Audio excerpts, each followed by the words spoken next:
കൂട്ടുകാരെ എല്ലാവർക്കും നമസ്കാരം. ഞങ്ങൾ ഇന്നിവിടെ കർക്കിടക ഉണ്ട ഉണ്ടാക്കുന്ന തിരക്കിലാണ് കേട്ടോ. അപ്പോൾ അതിൻ്റെ സാധനങ്ങളൊക്കെ പൊടിച്ചുകൊണ്ട് വന്ന് ഞങ്ങളത് കുഴച്ചുകൊണ്ടൊക്കെ ഇരിക്കുകയാണ്. കർക്കിടക ഉണ്ട നമുക്കറിയാം, കർക്കിടക മാസം തുടങ്ങി നമ്മുടെ ആരോഗ്യ പരിരക്ഷയ്ക്ക് ഏറ്റവും അത്യാവശ്യമായിട്ട് പണ്ട് മുതൽ നമ്മുടെ കാരണന്മാരായിട്ട് മുതൽ ഉണ്ടാക്കി കഴിക്കുന്നതാണ് കർക്കിടക ഉണ്ട. ഔഷധ ഉണ്ട എന്ന് പറയും, ചിലയിടത്ത് ഉലുവ ഉണ്ട എന്ന് പറയും.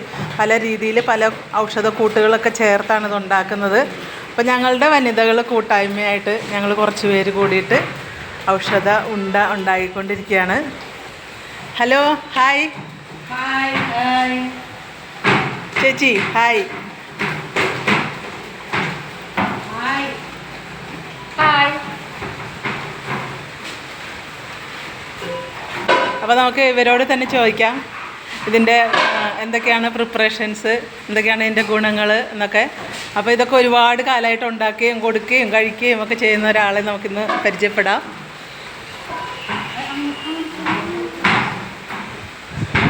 ഇതെൻ്റെ കൂട്ടുകാരി സുപ്രഭയാണ്. സുപ്രഭ ചേച്ചിക്ക് എന്താ അതിനെക്കുറിച്ചൊക്കെ പറയാനുള്ളതെന്ന് ചോദിക്കാം. ഔഷധം ഉണ്ട ഇങ്ങനെ ഉണ്ടായിക്കൊണ്ടിരിക്കുകയാണ്. പറയൂ സുപ്രഭ ചേച്ചി, എന്താണ് ഈ കർക്കിടക ഉണ്ടയുടെ പ്രത്യേകതകൾ? കർക്കിടകം 7 വരെ നമുക്ക് ഈ ഉണ്ട കഴിക്കണം എന്നാണ്. കാരണം നമ്മുടെ ശരീരം, പ്രകൃതി തന്നെ നമ്മുടെ ശരീരത്തെ സംരക്ഷിക്കാൻ തരുന്നൊരു കാലം കൂടിയാണ്. അത് നമ്മൾ നല്ല രീതിയിൽ ഈ പറഞ്ഞ പോലെ ഉലുവ ഉണ്ട എല്ലാം നല്ല ഔഷധ ഗുണമുള്ള സാധനങ്ങൾ വെച്ചിട്ടാണ് നമ്മൾ ഈ ഉണ്ട ഉണ്ടാക്കുന്നത്.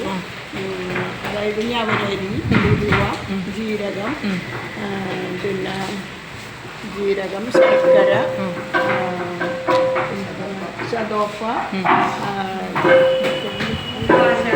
ആശാളി, ജീരകം തുടങ്ങി ഒരു 8-9 തരം 10 തരം അയമോദകം എല്ലാവിധ ചേരുവകളും ചേർത്തിട്ട് വളരെ ആരോഗ്യകരമായ രീതിയിൽ കഴിക്കുന്ന ഒരു ഉണ്ടയാണ്. ഒരു കർക്കിടകം 7 വരെ ഈ ഉണ്ട നമ്മൾ കഴിക്കുന്നത് വളരെ നല്ലതാണ് നമ്മുടെ ശരീരത്തിന്. 1-ാം തീയതി തുടങ്ങി 7-ാം തീയതി വരെ കഴിക്കണം എന്നാണ് പഴയ കാരണവന്മാർ. ആ ഒരു രീതി വെച്ച് ഞങ്ങൾ എല്ലാ വർഷവും അങ്ങനെ ഉണ്ടാക്കി കഴിക്കാറുണ്ട്. ആരോഗ്യപരമായിട്ട് ഞങ്ങളൊക്കെ വളരെ ഹെൽത്തിയാണ്.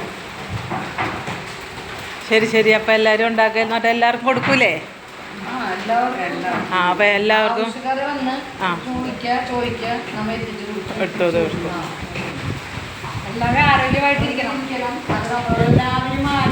കർക്കിടക മാസത്തിലെ ആരോഗ്യ സംരക്ഷണം എല്ലാവർക്കും വേണം.